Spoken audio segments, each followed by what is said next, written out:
out today. Today we're going to talk about financial success. We'll give you a couple of tips today that's going to help you out with your financial future. I can't go over a whole lot of things today because I don't have that much time, but we're going to hit on some few important issues that can help you out, okay? So what does financial freedom mean to you? That's a great question that you should ask yourself. What it's going to do is set your mind, get yourself ready and focused to set yourself on the right road to success. When you're looking at success and financial freedom, any kind of finances, good thing you want to do if you're married or if you're single, you want to sit down and look at the things. Look at how much you owe, what's your debt, all them kind of things. Just talk it over with your wife, your husband, whoever is, together with you that's share financial responsibilities. So once you set your goals, you want to go ahead and put them in places where you can see on the refrigerator, on your wall. That way you can always see and remember what you need to do. When it comes to finances, you want to live within your means. I mean, if you can only buy a Hyundai, you don't need to go out and get the Mercedes-Benz. Because what it's going to do is put yourself in a burden. It's going to put a burden on you. You're going to feel every month that, hey, I got to get this amount up. I got to get this amount up, which can add a lot of stress to you. So live within your means. Get something that's dependable, reliable, and something that you can see yourself in, but something that's going to keep that financial burden off of you. So first thing we're going to talk about today is debt. Debt is very important. It's probably the number one thing when we talk about finances because it can hold back what you have planned for the future. With debt, what you want to do is, like I said earlier, you want to look at how much debt you have. Once you figure that out, then you can start eliminating things. So what you want to do, especially with credit cards, you want to not use them it's probably as much as you can use them. You want to use it for emergencies only. And also, credit cards can help you with your credit report. So just use it responsibly. It has some good sides, some bad sides to it. So what you do in order to not use the credit cards would be to have the emergency fund. So if something happens, like your tire goes flat, your washing machine broke, instead of you having to pull out that credit card, spend $500 on it, if you have yourself a good emergency fund, you can use cash instead of credit, and that would keep you from getting into debt. A good indication of how much emergency fund you should have in your account would be about 6 to 8 months of expenses that you have already. So just in case you lose your job, you got money, you can take care of your mortgage, your car note, things like that. Now with debt, if you have too much debt and you feel like it's becoming too much of a burden on you, you can't pay them off because one interest rate is 23%, the other one is 18%, and you got one that's 8%. But you just can't seem to get them all paid off. You want to put it all together, and how you do that is you get you consolidate it. The best way to do that is to get a personal loan. So if you do have a lot of debt, don't mean that you don't have good credit. So if you got some decent credit, get a personal loan and get the amount that you owe in debt on the personal loan. Take that personal loan and pay it off.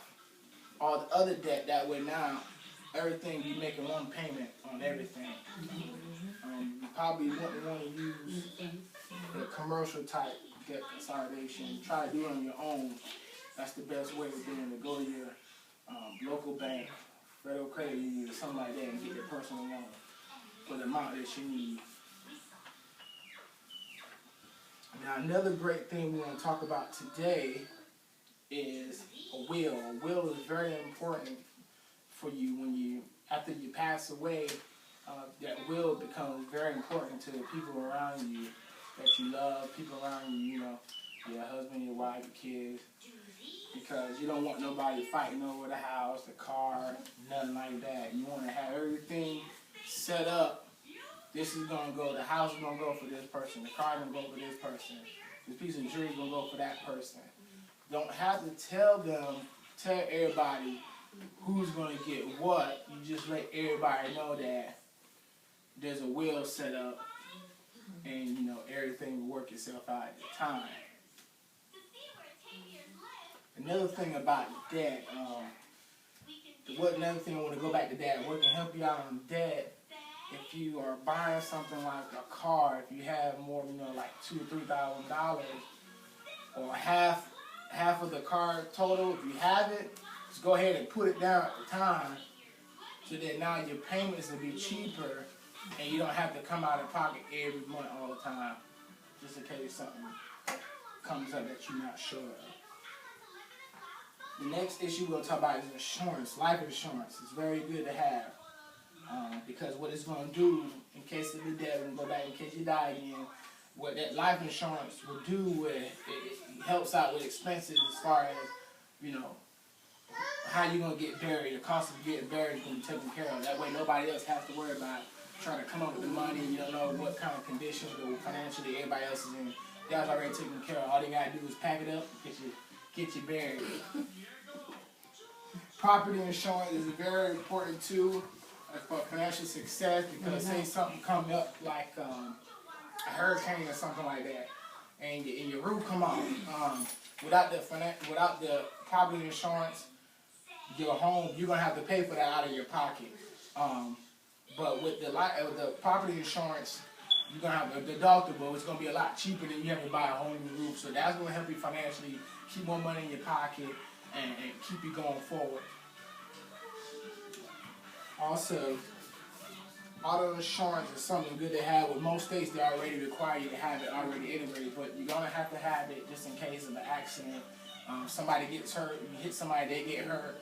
Then again, of course, you have to come out of your pocket and try to get all this money, and worry about them trying to sue you and take whatever you got to go ahead and pay for the medical expenses. The insurance company will take care of that. Also, take care of their car and your car. So that's going to financially help you out as well, and keep less money coming out of your pocket and keep more in it. So that's something very important to have. Rental insurance. Just because you don't own a home don't mean that you don't have to have any kind of insurance for where you're living. Rental insurance is going to help you out and keep your property, your values secure, as far as if somebody came in the house or the house burned down, you're going to get the value of that back. There's a situation that I know somebody that happened to.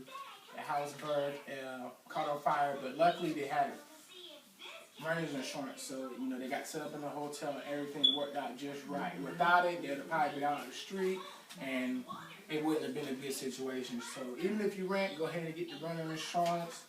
It's a very important aspect to have. Investment is something great that you need to have as well to grow your financial future. If you're not employed or you're self-employed, you want to get an IRA. The IRA is a good way to grow your income that you invest, but what it does is it gives you pre-tax. You can contribute money, and it's pre-tax earnings that you can put into it. Something like a 401k, but the 401k is through your employer. If you're gonna go through the 401k, you work somewhere, go ahead and contribute as much as you can to the 401k, because most of the time they match whatever you put into it. And if you put the maximum in there, your money's going to grow faster. Stock is another way to grow your money and have a good financial future, but you got to be a little bit more educated to do stocks on your own. You can get it fast and lose it fastly. So you got to be, most people try to be, especially beginners, try to be conservative, meaning that, they don't go for riskier types of investments. They go for investments that they know that makes a lot of money, like say Walmart or something like that. Something going to be around for a while, something already known, it's been doing pretty well. But for most people that don't know anything about stock, they still want to invest so that they can make some money and grow their money, it will be mutual funds. Because mutual funds, somebody is hired to manage their account and sell and buy and do all those things. So that way you don't have to go under pressure and trying to figure out what to do and should I sell, should I buy. You can still put a little input, change little things around, get advice, but it's the best way to go when you're starting out while you're learning. Also, use financial advisors to help you out with all kinds of stuff, things that I'm talking about today. They can also help you out with a lot of these weird aspects. So I really appreciate y'all coming out today. Y'all have a great night. Thank you.